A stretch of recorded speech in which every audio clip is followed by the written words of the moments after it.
La Oficina de Control de Activos Extranjeros, la OFAC, del Departamento del Tesoro de Estados Unidos, sancionó una vez más a una red de fraude de tiempo compartido, liderada por el cártel Jalisco Nueva Generación. La medida se dirige a Cobay Gardens, un complejo de tiempo compartido mexicano, así como a 5 personas y 17 empresas mexicanas asociadas con la red. Muchas de estas personas y entidades tienen su sede en Puerto Vallarta o sus alrededores, un destino turístico que también sirve como bastión estratégico del cártel.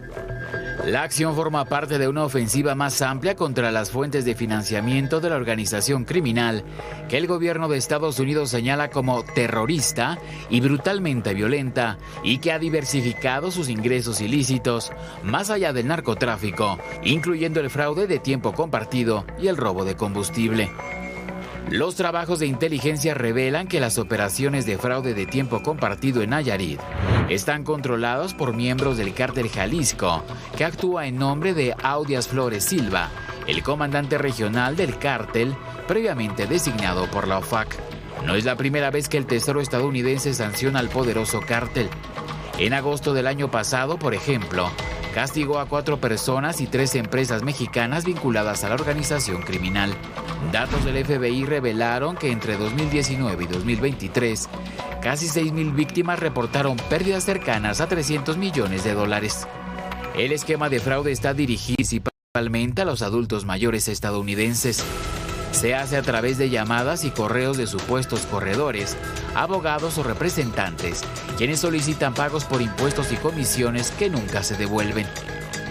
A few years ago, I was contacted by a broker offering to show me how to profit from my timeshare in Mexico, and it seemed like a great deal. The broker asked for money to cover expenses like taxes. All the legal documents they emailed me seemed legitimate, but something didn't feel right when the broker kept demanding more upfront money. Eventually, I realized I had been scammed. Un mes después, en septiembre de 2025, la OFAC acusó formalmente a Julio César Montero Pinzón, alias El Tarjetas, miembro de alto rango del cártel Jalisco, y a su media hermana Griselda Margarita Redondo Pinzón, por sus roles en un esquema de fraude internacional, organizado y controlado por el grupo criminal, que tenía como objetivo ciudadanos estadounidenses propietarios de tiempos compartidos en México. Hoy el Departamento del Tesoro aseguró que las operaciones son coordinadas por Óscar Enrique Jiménez Tapia, alias Tagallas, y José Luis Gutiérrez Ochoa, alias Tolín, este último cercano a Rubén Oseguera Cervantes, el Mencho. Azteca Noticias. Que divide México con Estados Unidos. Se han contabilizado miles de detenidos.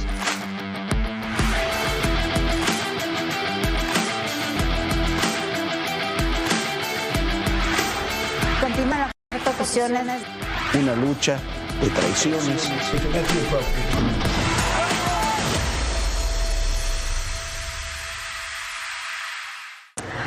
Cumplimos 17 años al aire. Para nosotros ha sido un honor que nos haya permitido acompañarlo durante todos estos años. Y bueno, ya vamos a hablar más adelante de lo que han sido estos 17 años en este programa. Pero por lo pronto informamos que hace un año el gobierno de los Estados Unidos declaró organizaciones terroristas a los cárteles de la droga mexicanos. Ya hace un año que se dio esa declaratoria. Ese día el Departamento de Estado de la Unión Americana designó como grupos terroristas a 6 cárteles mexicanos, el de Sinaloa, el Jalisco Nueva Generación, los cárteles unidos, el cártel del Noreste, el cártel del Golfo y la Nueva Familia Michoacana. También fueron designados como estas organizaciones terroristas, FOT se les llama, es la calificación oficial, el Tren de Aragua de Venezuela y la Mara Salvatrucha salvadoreña. Y hace unos días, en una visita a Ciudad Juárez y El Paso, la directora de la Oficina de Política Nacional para el Control de Drogas, la SAR Antidrogas de Donald Trump, Sarah Carter, dijo que los cárteles deben ser aniquilados. El 20 de febrero de 2025, el Departamento de Estado de Estados Unidos anunció la designación de 6 cárteles mexicanos como organizaciones terroristas extranjeras. El deterioro social por las adicciones al fentanilo en grandes ciudades, sumado a los 100,000 muertos por sobredosis cada año, no solo exhibió la negligente política de seguridad del Estado mexicano, consecuencia de una mala estrategia que empoderó como nunca antes a los cárteles de la droga y dejó una estela de 200,000 muertos y 60,000 desaparecidos en la anterior administración. La designación del Departamento de Estado fue una demostración de la convicción, por lo menos regional, sobre la peligrosidad de los cárteles mexicanos. Un día después, el asesor de Seguridad Nacional de la Casa Blanca, Mike Waltz, dijo en la Conferencia de Acción Política Conservadora que los cárteles que operan en la frontera de México y Estados Unidos están advertidos y que van a desatar un infierno sobre ellos. We are going to unleash holy hell on the cartels. Enough is enough. We are securing our border. And the cartels are on notice. You've seen images of the Mexican army doing joint patrols with our border, with our Customs and Border Police and with our military to secure the United States border, because without a border, you don't have a country and you don't have sovereignty. En el caso de México, los grupos criminales designados fueron el Cártel de Sinaloa, el Jalisco Nueva Generación, el del Noreste, la familia Michoacán, el Golfo y Cárteles Unidos. En el caso de Sinaloa, son dos grupos enfrentados con varias organizaciones poderosas y con autonomía entre sí. Están, entre otros, los Rusos en Baja California, los Salazar en Durango, el Chapo Isidro, Aureliano Guzmán y Línea, aunque los más conocidos y violentos son la gente del Mayo y los Chapitos. En cuanto al Cártel Jalisco Nueva Generación, se ha convertido en una organización poderosa, pero que ha crecido con base en una suerte de franquicias con el mismo o distinto nombre. Cárteles Unidos es la alianza del Cártel Jalisco Nueva Generación con los Viagras y otras organizaciones menores. El Cártel del Noreste y el del Golfo son desprendimientos de lo que fueron en su momento los grupos de Ociel Cárdenas, que se dividieron en el Golfo y los Zetas. También se designó al Tren de Aragua, originaria de Venezuela, con células en Colombia, Perú y Chile, y con presencia en Ecuador, Bolivia y Brasil. La Mara Salvatrucha, MS-13, organización transnacional que se originó en Los Ángeles, pero se trasladó a América Central, a medida que se deportaba a personas desde Estados Unidos. La MS-13 recluta, organiza y difunde activamente la violencia en varios países, principalmente en América Central y América del Norte, incluidos El Salvador, Honduras, Guatemala, México y Estados Unidos. Más allá de los líderes de esos grupos y sus principales operadores, en la lista de objetivos especula que hay políticos y funcionarios. La declaración más dura de Estados Unidos contra México fue aquella que consideró la intolerable alianza del gobierno mexicano con los cárteles. Very good relationship with Mexico, but I think Mexico is largely run by the cartels, and that's a sad thing to say. And if they wanted help with that, we'd give them help. But Mexico, if you look at what's gone on with Mexico for years now, but now especially, it's run by the cartels, and they've allowed millions of people to come into our country from jails and prisons of other countries from all over the world. Lo cierto es que Estados Unidos mantiene la advertencia latente. En enero, Sarah Carter, la nueva Sara antidrogas de Estados Unidos, visitó la frontera entre Sunland Park, en Nuevo México, y Ciudad Juárez, Chihuahua. Ahí lanzó un mensaje directo a las organizaciones criminales mexicanas. Sus días están contados. It's the over. It's over. Tus días están contados. It's over. En un año, las fuerzas federales mexicanas han dado varios golpes al crimen organizado.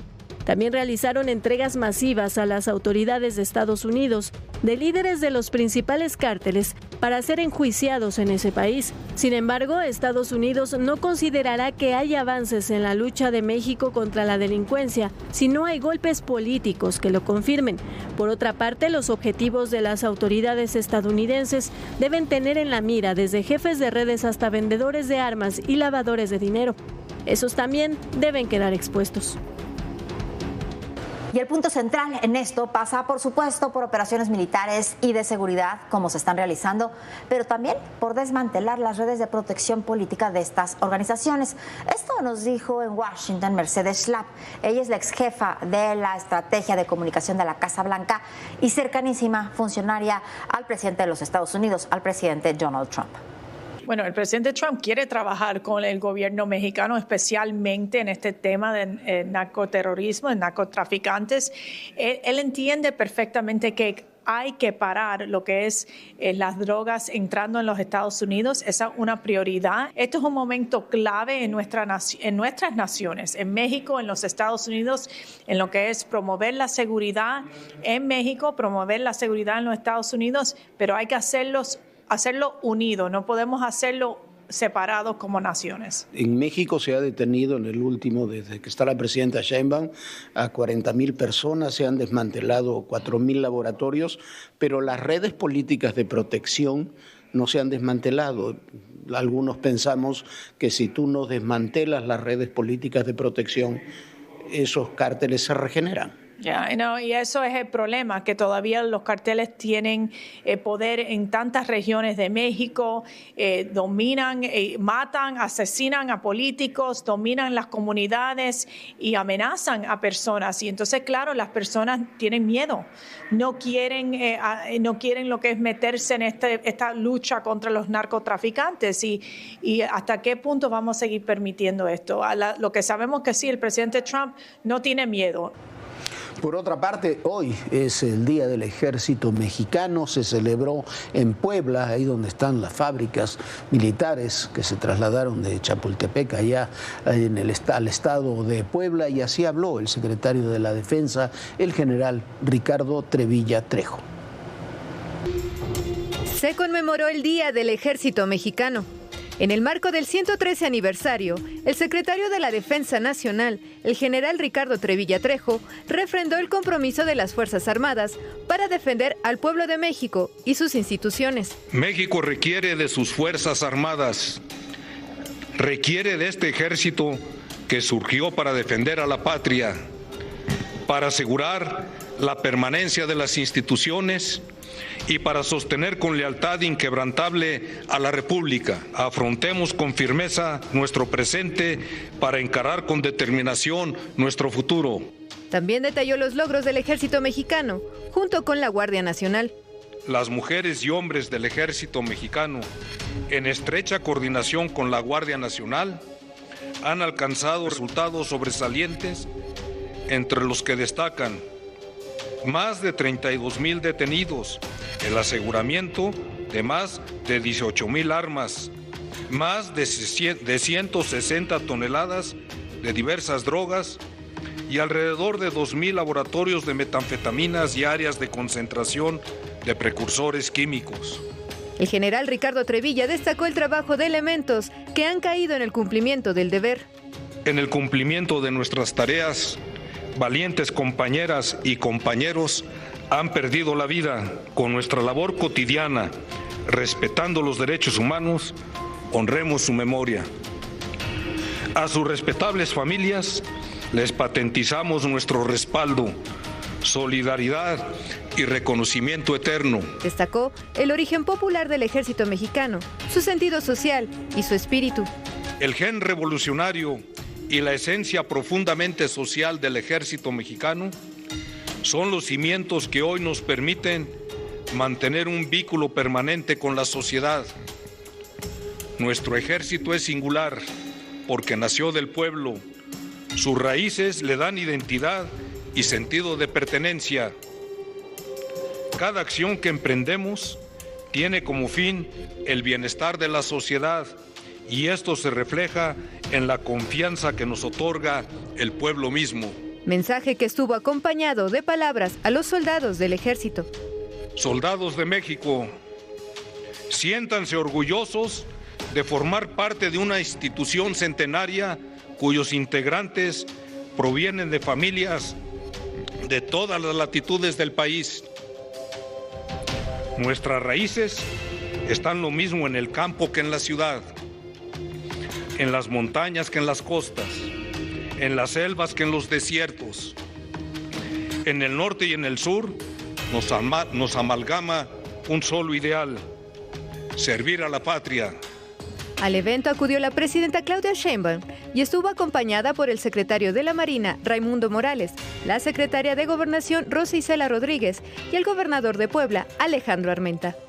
El ejército mexicano surgió el 19 de febrero de 1913 para establecer el orden constitucional y la voluntad popular tras el golpe de Estado contra el presidente Francisco I. Madero, momento que marcó un antes y un después en la historia nacional. Hagámoslo por las familias mexicanas, por la sociedad, pero sobre todo por todo lo que representa nuestro querido y amado México. Muchas gracias.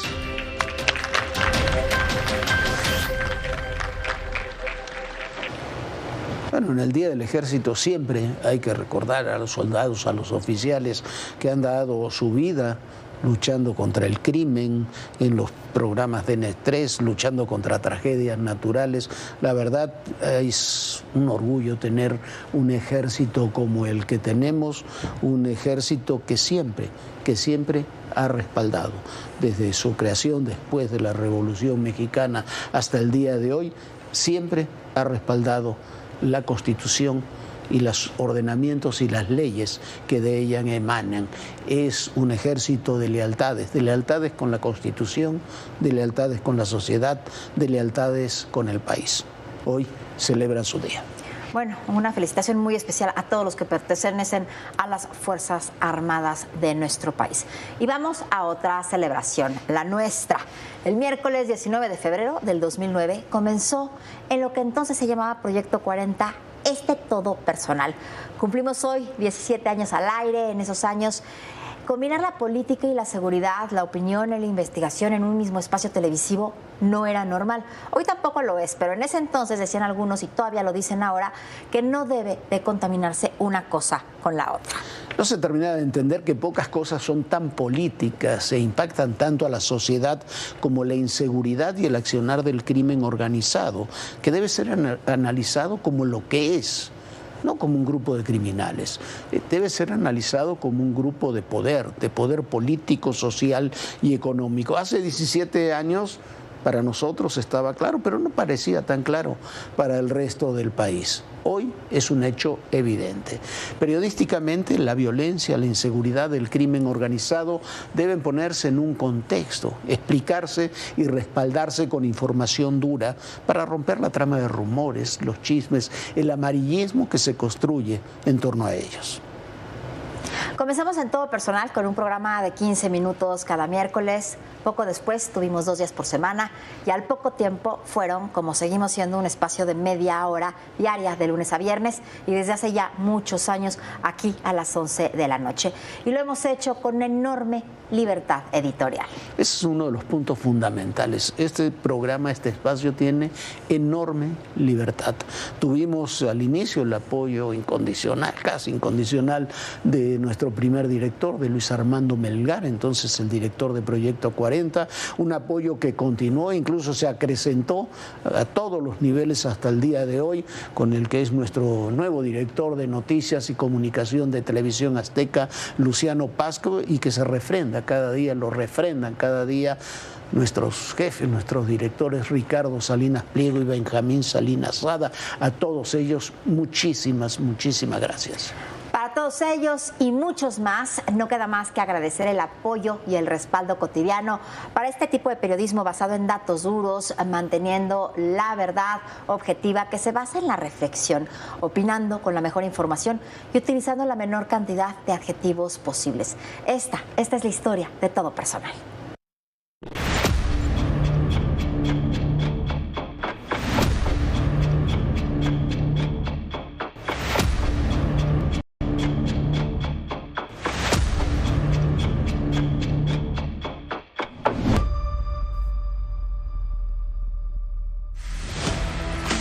Hoy cumple 17 años al aire aquí en ADN Noticias, el programa Todo Personal, que de lunes a viernes realizamos con mi compañera Viviana Belsazo.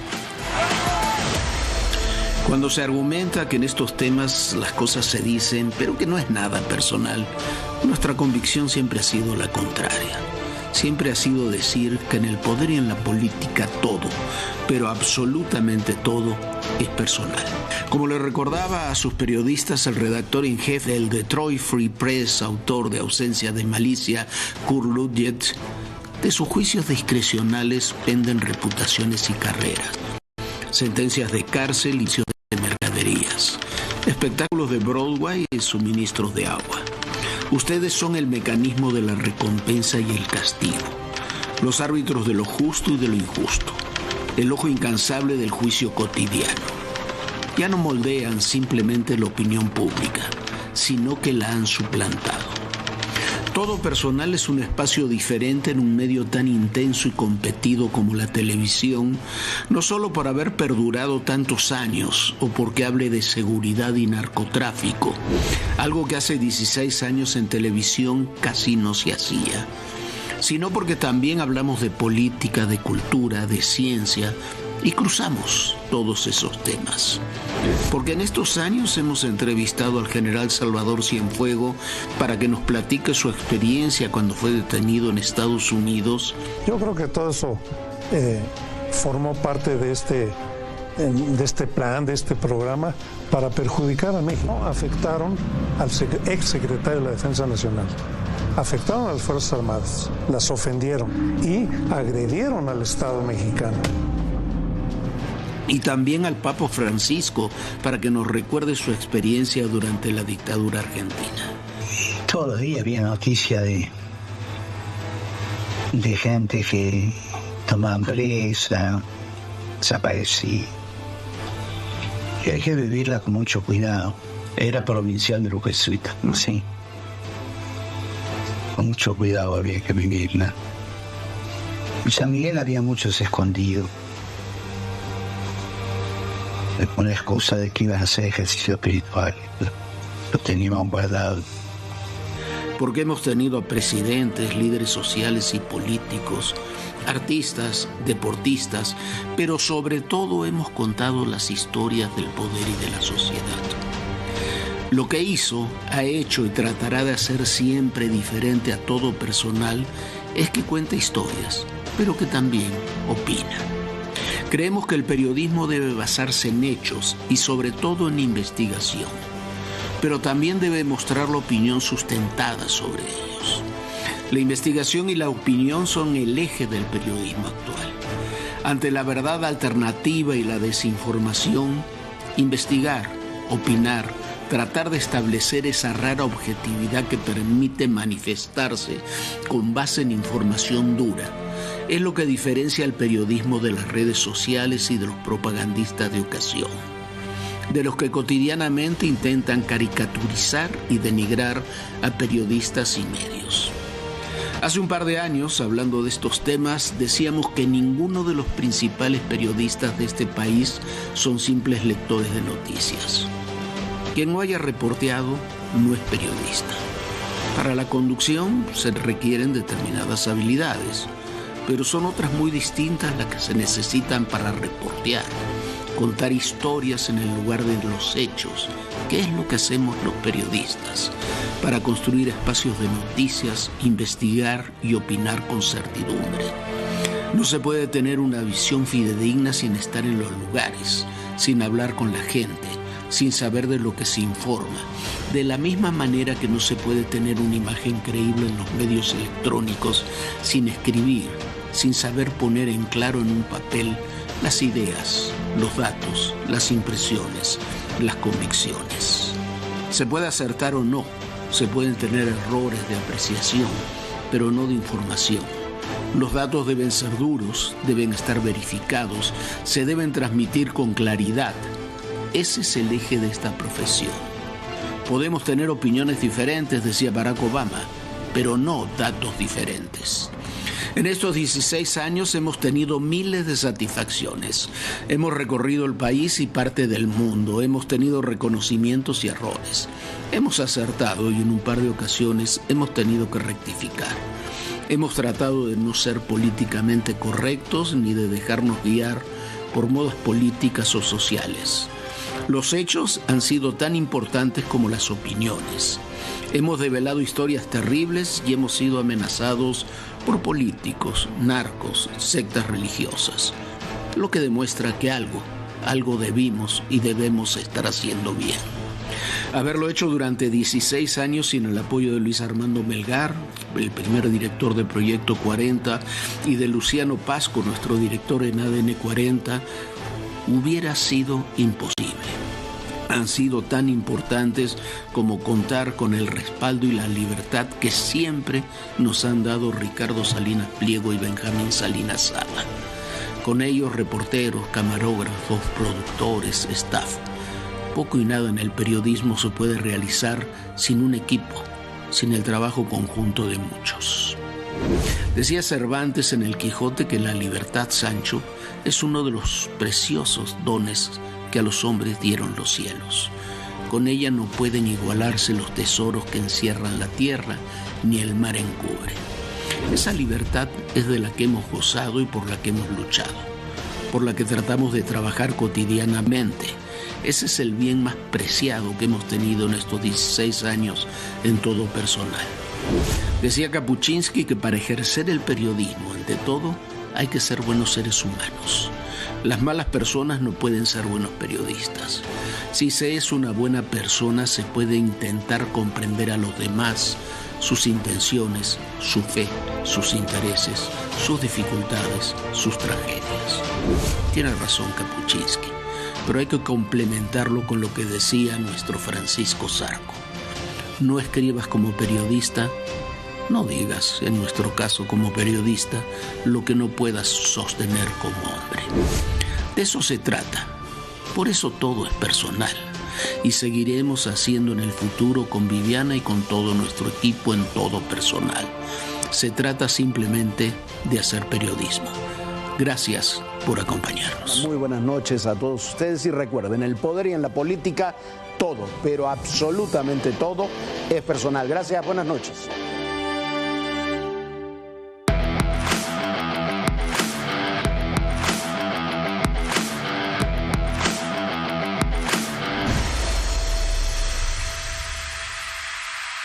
Pues ya nos vamos, pero de verdad, de corazón, muchísimas gracias a cada uno de ustedes que nos ven, que nos escuchan, porque sin ustedes no estaríamos aquí al frente de todo personal. Y bueno, esperemos que sean muchos años más pudiéndoles llevar las mejores historias con toda la información verídica y de fondo. Muchísimas gracias de verdad por estarnos acompañando y por acompañarnos todas las noches aquí. Y también, Jorge, a ti, muchísimas gracias por haber ideado este programa ya hace 17 años y por haberme hecho parte de tu todo personal. De mi todo personal y de mi vida, mire usted. Pero bueno, muchísimas gracias, Viviana, muchísimas gracias a todos ustedes, muchísimas gracias de verdad.